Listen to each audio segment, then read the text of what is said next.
Hello बच्चों, आइए प्रश्न को देखते हैं। प्रश्न है, मानव के निषेचित अंडे में विदलन के बारे में क्या सत्य है।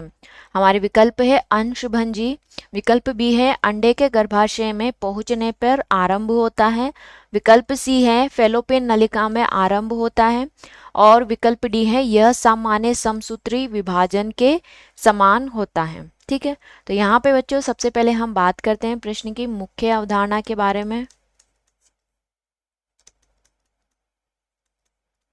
ठीक है, तो यहाँ पे प्रश्न की मुख्य अवधारणा है मानव में भ्रूणीय परिवर्धन।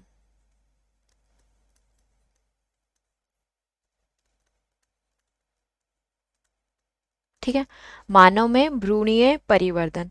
तो यहाँ पे क्या होता है, निषेचन के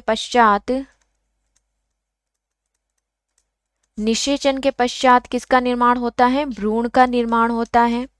और भ्रूण में जो विदलन की प्रक्रिया है, विदलन की प्रक्रिया का प्रारंभ कहाँ होता है, फैलोपियन नलिका में होता है। फैलोपियन नलिका में होता है। ठीक है, तो फैलोपियन नलिका में क्या हो जाता है, विदलन प्रारंभ हो जाता है। तो यहाँ पे विदलन में क्या होता है, जब विदलन आरंभ होता है भ्रूण के अंदर, तब भ्रूण किस में बदल जाता है, मोरूला में। मोरूला से फिर किस में परिवर्तित होता है, ब्लास्टुला में। और ब्लास्टुला से किसका निर्माण होता है, गैस्टुला का निर्माण होता है। गैस्ट्रुला का निर्माण होता है। ठीक है, तो यहाँ पे जो मोरूला होती है ये क्या होती है, एक ठोस कोशिकाओं की गेंद नमा संरचना होती है। तो यहाँ पे जो सही उत्तर होगा हमारा वो है फैलोपियन नलिका में प्रारंभ हो जाता है विदलन।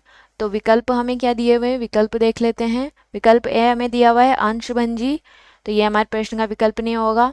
अंडे के गर्भाशय में पहुंचने पर प्रारंभ होता है। ठीक है, तो यहाँ पे जो विदलन है वो फैलोपियन नलिका में प्रारंभ होता है, तो ये भी हमारे प्रश्न का विकल्प नहीं होगा।